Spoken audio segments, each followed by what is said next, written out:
kept pushing on, but then you went too far. When your ship has sailed and all your dreams are lost, everything is wrong, you feel like it's your fault. Just remember, I will be there for you, baby.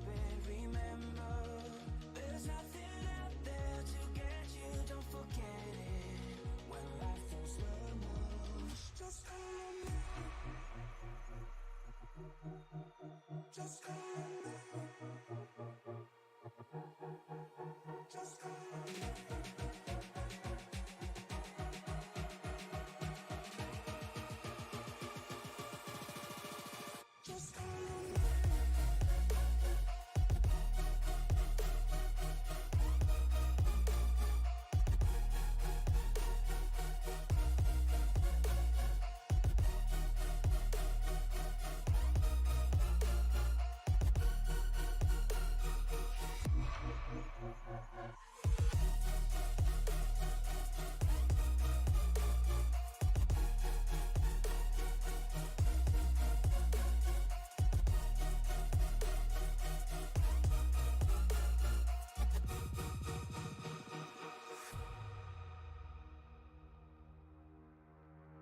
You're stronger now than you ever been. You gotta leave now, it's time to catch the wind. You will climb up high and look through the clouds. And when you're feeling low, I know you'll bounce back. Oh, and just remember, I will be there for you, baby. Remember, there's nothing out there to get you, don't forget it. When life throws lemons, just call on me. Just call on me. Just call on me. Just call on me.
Welcome to another SCL broadcast. This time, it's going to feature their street stock competition here at Southern National Motorsports Park. My name is Zach Woods, and up here in the booth with me is boss man Jonathan Leach. Are you ready to see some great action here around this historical racetrack? I think we are going to see some outstanding action from these guys. And Zach, I believe this is the last race, and I've had a lot of fun calling this series the last 3 weeks in a row with you, and never short of any action for any of the finishes. Yeah, really, we get to be spoiled week in and week out with SCL competition. These guys are going to lay it all here out on the line, battling it out for tonight's event here at Southern National Motorsports Park. We're going to take a look here at the weather. We got 86 degree Fahrenheit with a 7-mile-per-hour wind. Definitely track is going to wind up changing in conditions as the race wears on. But just for our viewers at home, just so you know, how these drivers qualified for tonight's event is going to be a little bit different than perhaps what you're used to seeing. We're going to maintain with the same format, Jonathan, that we kept last week. The front 5 in qualifying get inverted. So if you qualify 5th, you wind up pole. And for the lucky man tonight, that would be boss man Josh Terrett Hill now starting up front. All right, so looking forward to a fun one here. Talk about Southern National real quick. This track is extremely short. It's almost a quarter-mile track. It's like a fifth, 2/5 of a mile, 0.35 miles in length. Track temperature is cold, 86 degrees. I wouldn't call it cold, but it's 86 degrees. Altitude, the track's at 100 and I believe 51 feet. It's cloudy, a little bit windy, high dew point. I'm expecting to see a lot of grip, actually. However, I'm not very sure how flat Southern National is, and if it's flat, that might counteract the better grip that we're going to get. And there's a perfect view right there. I think there's going to be a lot of grip, and we're going to see some outstanding racing, and I think we're going to be able to see drivers pass now that with these temperatures and all the banking that we can see here for Southern National. Yep, and just so you're aware, and our viewers are aware, this is not the last week of SCL competition here in Street Stocks. I didn't want to correct you on it right away because I wasn't quite sure, but I'm looking at their schedule right now, and they will meet up again on April 25th for the SCL 13th anniversary celebration at Texas Motor Speedway. So that will also be a 60-lap event. So we're gonna do it one more time with these guys here, but really excited to see what kind of racing this will produce. It's a 60-lap event here tonight. Yellow flags do not count towards the end of our time together, so you're going to have to muscle 60 laps out there under green flag conditions. And these drivers also are not privy for tires on pit roads, so what you got on your race car is going to have to be good enough. And Jonathan, as you talked just briefly earlier, this truck's going to have a lot of grip, so these guys aren't going to be slipping and sliding around too much when it comes to track conditions. But I'm sure at the end of 60 green flag laps, you're going to be wishing that you had some tires on pit road to change into. Yeah, I would have to agree with you on that fact, most definitely. I'm really looking forward to some fun. And my mistake for some, I really was looking at the schedule and just completely missed the last race right there. And I've been thinking all week that this was our last one. So I'm glad it's not. And I'm looking forward to going one more time with them next week. So up front, we have the man who qualified fifth, but front five is inverted. So we have Josh Jarrett-Hill starting up front, side by side with Chris Myers in the 24 machine. And we are underway here. And we're going to be seeing some two-wide battle all throughout the night here. This track, as you mentioned earlier, it's a boxing ring. You can't really get away from the guys in front of you. No, most definitely not. And you already see it right here, two-wide racing. First and second, two-wide racing for fourth, and then even a little bit further back as they're still side by side coming to lap 4 this time for the lead. Josh Jarrett-Hill trying to fend off Chris Myers here on that low line, but look at Myers up there on that high groove. I wasn't expecting passes to be made up on the high line tonight. I guess I shouldn't speak it into existence if it hasn't happened yet, but Chris Myers looking to roll the top for the lead.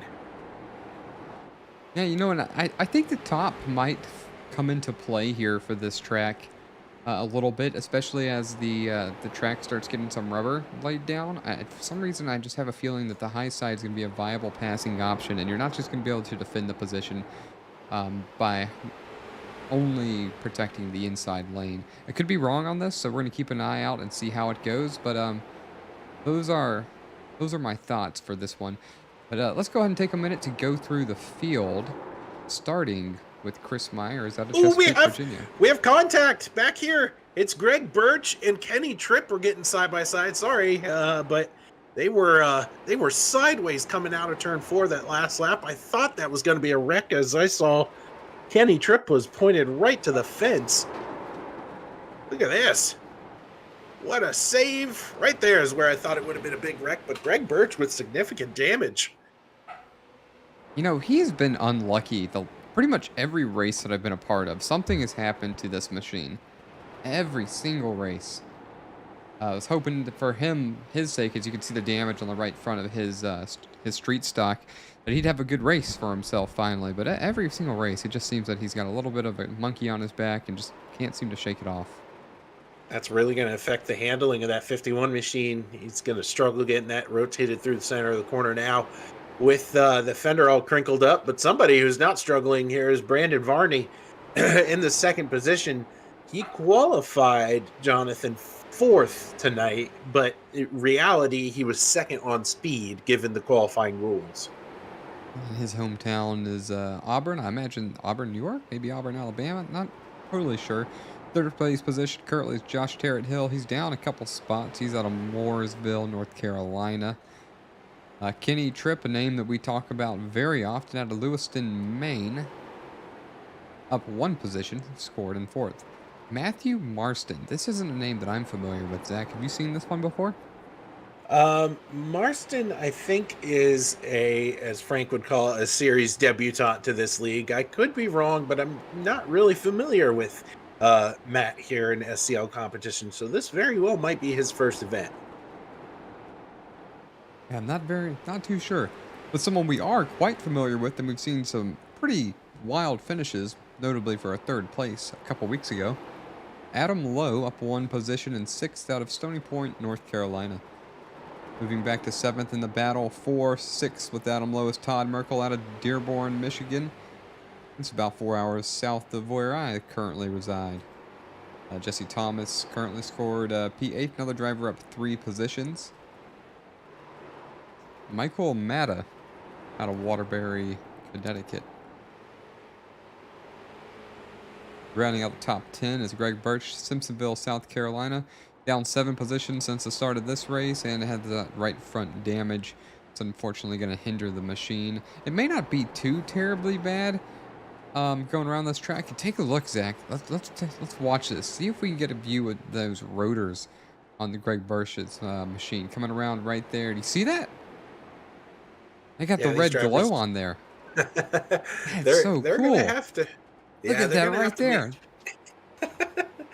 They have to manage their brakes here, and with brake fade really being a big factor here in these street stocks, you have to manage your equipment well.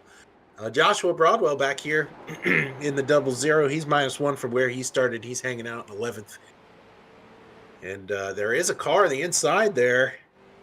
We are under yellow. That's the 15 of Jesse Thomas. We're going to have to see what happened to Jesse. You saw him there as the 00 whizzed by him as we were going through the field.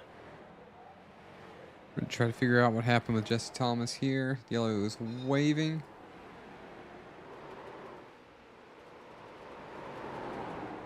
Battling here with the 16 of Michael Matta.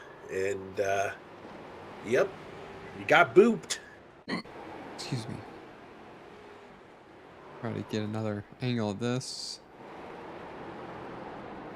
Yep. Little bit of nudge. And it actually doesn't work out for Michael Matta either.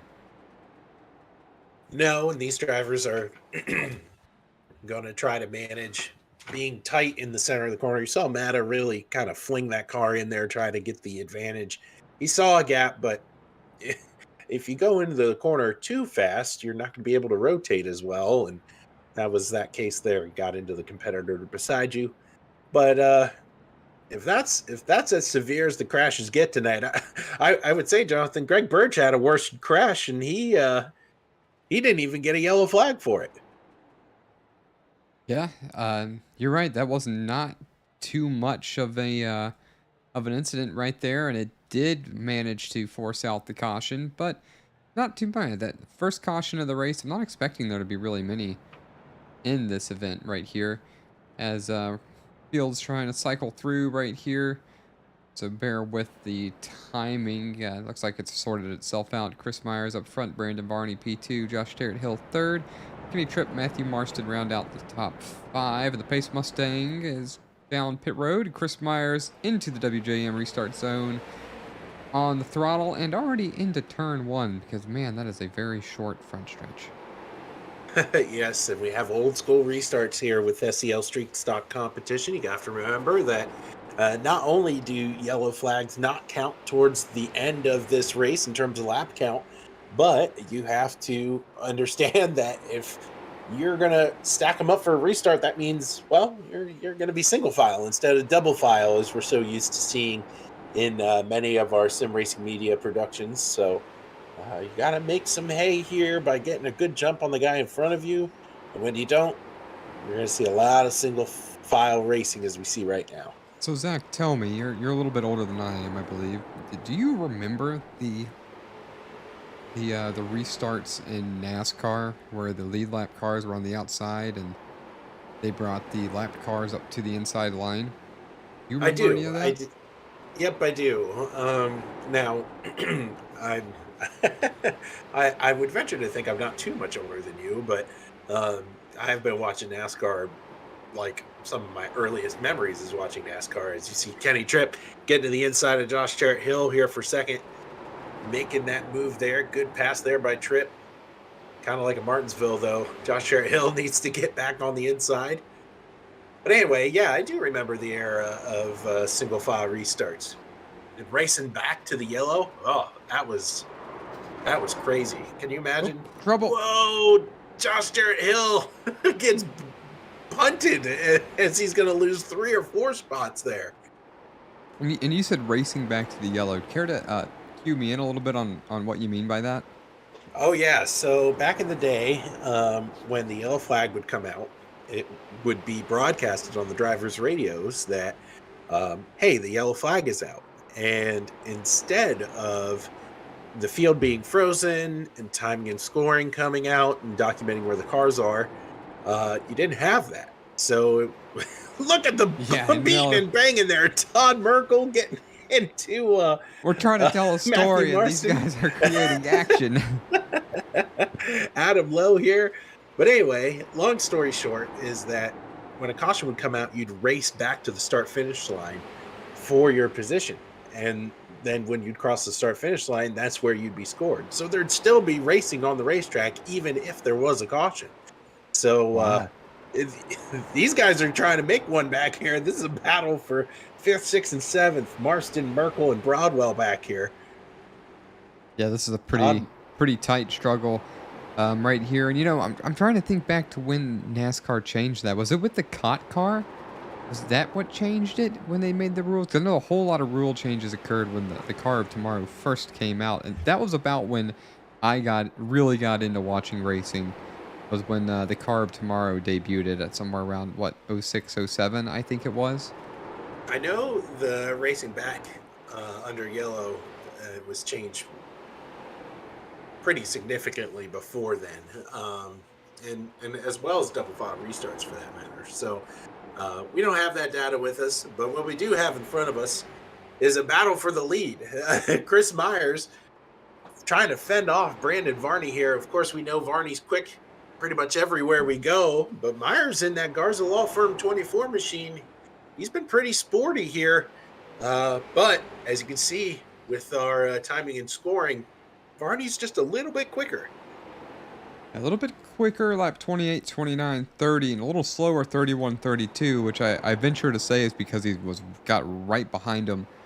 And he's working on making a pass, trying to set him up right here to the inside of Chris Myers.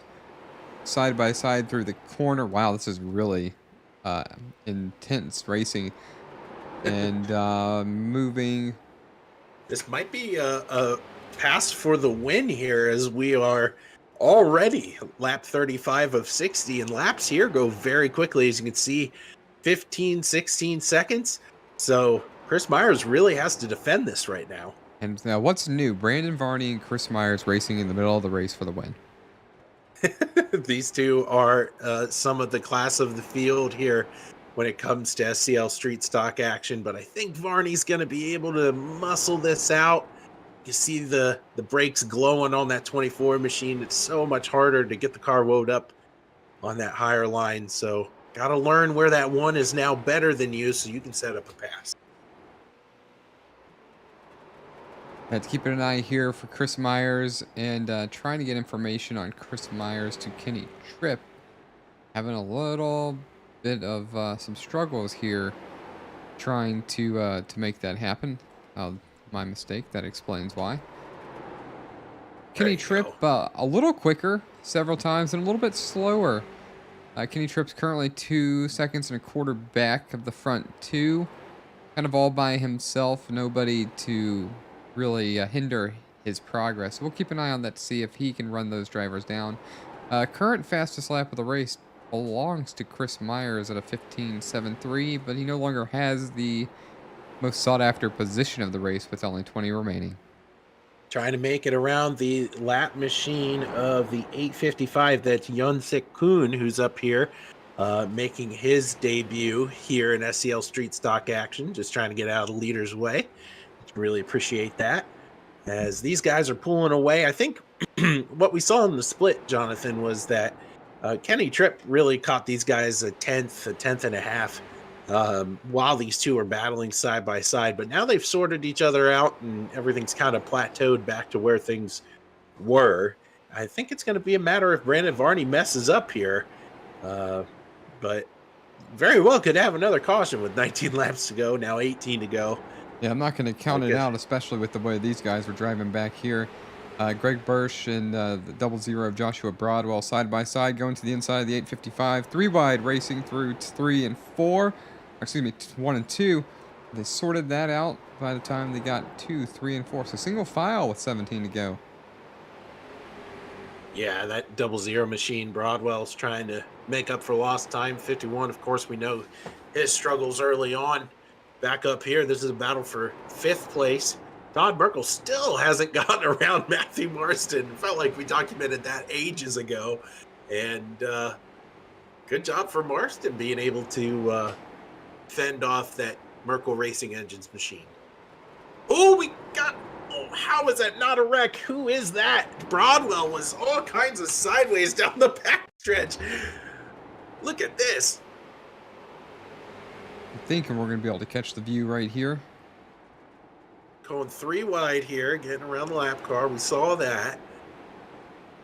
It'll be on the next lap. So he'll cross the start-finish line.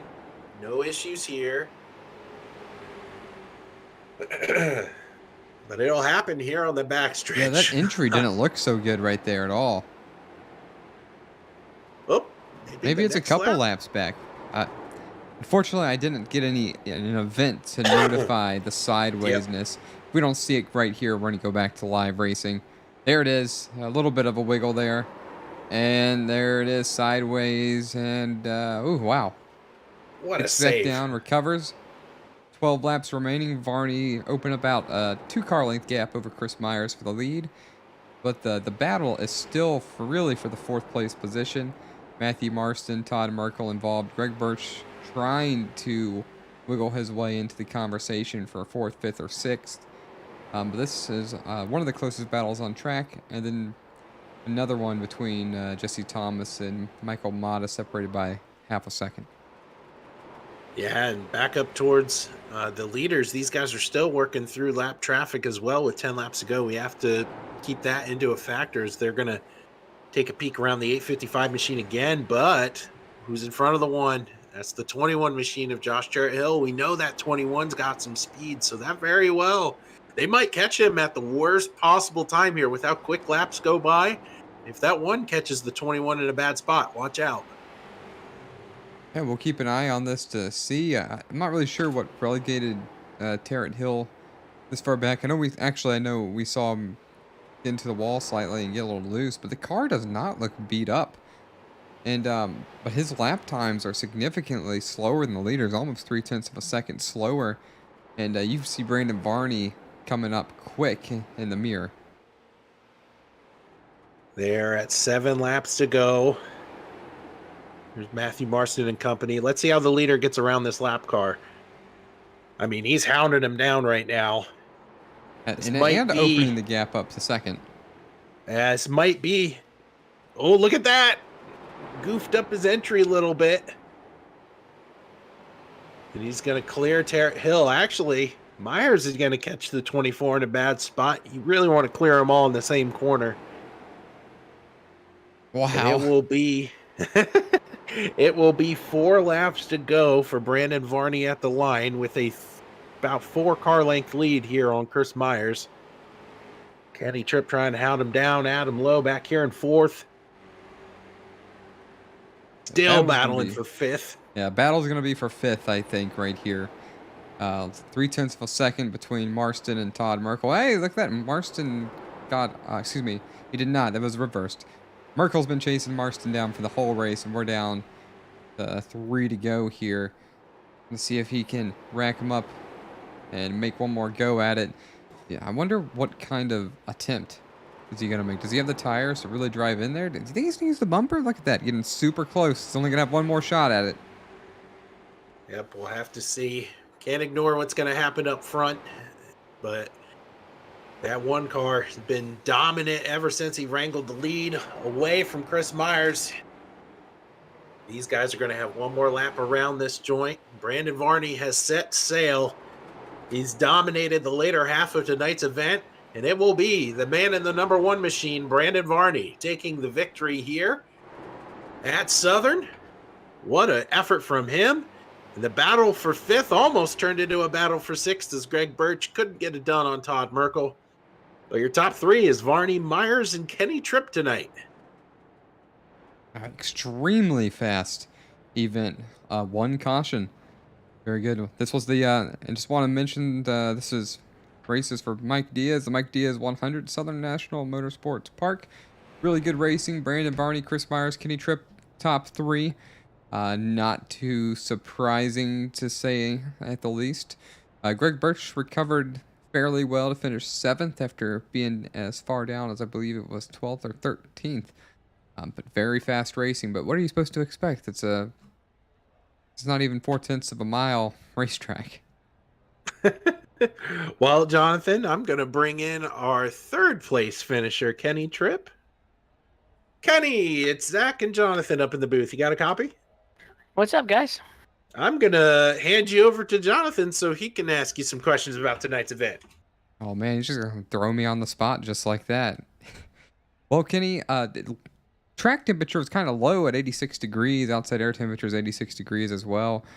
Was there a lot of grip out there? And is that possibly what fostered all the 2-wide racing? Yeah, I think the car was really tight, so you couldn't really break away. Personally, I just fell back and tried to save my stuff as much as possible. Hopefully, we get another yellow, but it didn't happen. I just found the setup to be extremely tight. But no, I got to thank Temp Setters and Josh Doobie. That Brando Varney, man, he kicks our butt every week. Just all in all, you guys do a good job, and thanks everyone. Thanks for everyone for watching, and we'll see you guys next week. All right. Well, thanks for the time, Kenny. I hope you enjoy your P3 finish, and looking forward to next week. Thanks. Yeah, next week's gonna be a drafting scenario, so I think Brandon and I should do good there. Well, I'm sure Zach and I are going to be looking forward to that one. All right, boys, have a good night. You too. That was our P3 finisher, Kenny Tripp. Up here in the booth with us now is Chris Myers, the man who finished 2nd. You got a copy? Yes, sir. Hey, Zach up here with Jonathan Leach. We were able to see an event that was, let's just say, a lot different than the Cup Series event that was last night. This one only had 1 caution, and everybody just kind of found their groove and set sail. Did you have anything for Brandon Varney trying to fend him off there? Brandon's always fast, man, and it's good racing with that guy. Brandon runs clean. It's real good racing, but he's so fast. I tried to hold him, pin him down. I messed up and let him get to my inside there, and tried to hold him down and get him to wear them tires out, but he ended up getting a run on me and got out in front of me. And I stayed with him for a little while, but I just kind of wore my stuff out a little bit and just kind of didn't have anything there for him, trying to run real hard. I tried to change my lineup a little bit, and I think that kind of wore my tires out a little more than I wanted it to have a run there at the end. Well, this track is made for these cars. We talked to Kenny here a little bit, and he said the car setup was particularly tight. Do you agree with him? Yeah, actually, I could say that. Yeah, it was a little tight. I would prefer it a little looser. That way, I could kind of throw the car around a little more like I want to. And then if you use up your tires, you use up your tires. But then at that point, you got to be smooth with it. Being tight, you just kind of stuck with it. Well, next week we're certainly at a much different track. We're at Texas, and so there's drafting and all that good stuff going on. What are your thoughts about that as we move forward to next week? It should be interesting. Again, I like taking the street stocks back to where they're made for this short track racing, but Mhm. taking these out there on the big tracks and drafting with them, it's a whole lot of fun. You're just flat out the whole time, and you just try to, pretty much just figure out a line to where you don't have to lift and you can kind of save some tire. But all in all, it's good racing. Makes a All good right. broadcast. Yeah, it does.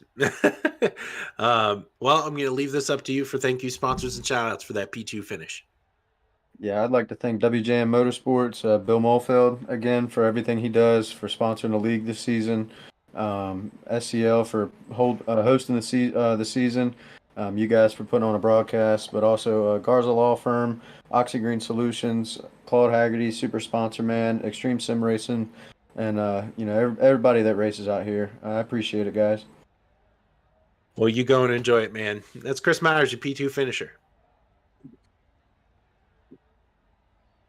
Well, Jonathan, I think now's a good time as ever to give our folks at home an ad read because Chris mentioned it, and these guys are great sponsors here for the SCL Weekly Racing Series. That's WJM Motorsports. These guys are the reason why we're able to broadcast so many different SCL racing disciplines for you guys out there on YouTube. And WJM Motorsports is a team of professional and amateur virtual drivers, builders, broadcasters, crew chiefs, spotters, painters, and mechanics, all striving to win in one glorious one-sided fashion. They provide extensive exposure for sponsors within real world and over the virtual racing world with an emphasis on iRacing, and you can get your WJM merchandise and check out all the drivers and partners like Chris Myers on the team, as well as finding out more information about how you and your company can get on board with this rapidly growing, highly competitive iRacing team at WJMmotorsports.com or sending an email to bill at WJMmotorsports.com. With all that said, Jonathan, I'm going to hand you over now to the man who's been up front in seemingly all of these SCL Weekly Racing Series Street Stock editions. That would be Brandon Varney. How we doing, buddy? Doing well. Another excellent show. Very fast event here at Southern National. You took the lead with about 30 to 28 laps remaining. Nothing's new. You and Chris Myers racing for the win. Tell me how you think you did it. What gave you the better advantage of the track? Yeah, first off, I gotta thank Chris for being a class act. That was a classy race. He could have came down and shot me and just been that guy, but he'd rather race me for it, and I appreciate that so much from these guys. I just had to wait for him to make a mistake if he made a mistake, and fortunately, I was just there to capitalize. All right. Well, that's one way to do it here. And the last question, we heard from Kenny Tripp that the setup was kind of tight and pushing, and that kind of kept people from getting separated. Do you feel the same way? Yeah, for sure. I thought this thing was pretty tight early on, and you really had to back it down to get it to turn in the late runs. I was fortunate enough to figure that out and was able to drive away at the end. All right. Well, we appreciate the time. Is there anybody you would like to mention or thank before we let you go? And we're looking forward to seeing you next week. Yeah, absolutely. I gotta thank my real life spotter Kenny. We're racing this weekend. Henry's Concrete, Temp Setters, Main Mobile Truck Service, Nana Papa watching at home, Grandpa and Brenda watching at home. Just endless support from those people. I can't thank them enough. All right. Well, words from our race winner, Brandon Varney. Brandon, congratulations once again, and I'm sure we'll be talking to you again soon. Yes, sir. Thank you. Yeah. Well, that was a pretty quick event here, Jonathan, but I think the last thing we got to do is take a look here at our finishing results and see who wound up where. Yep, results are up. Brandon Varney, Chris Myers, Kenny Tripp lead the way first through third.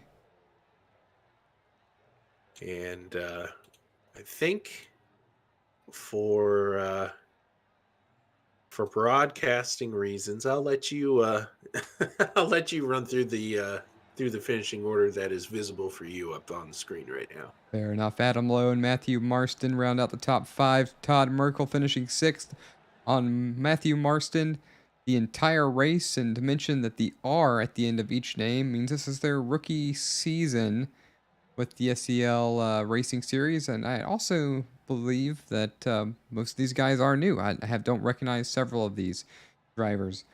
Greg Bursch finishes 7th with Jesse Thomas 8th. Joshua Broadwell, who we saw sideways about halfway through the race, finishes 9th. Matthew Mata 10th. Leader of SCL, Josh Terrett Hill, finishes 11th after an unfortunate contact that sent him to the rear of the field. Yong Sik Yun, I think that's how I pronounce that. If I butchered it, I apologize. He finishes 12th. Michael LaCord, Dakota Bro, Wesley Whitfield, and Kyle Greenfield. I believe these were just spectators. They finished 13th through 16th, respectively. Looking forward to next week, Zach. I'm glad that we get one more shot at calling this event, and it should be a good one. And I hope to see you up here in the booth with me again. Want to thank all the fans for watching the show. Tune in to some of our other races.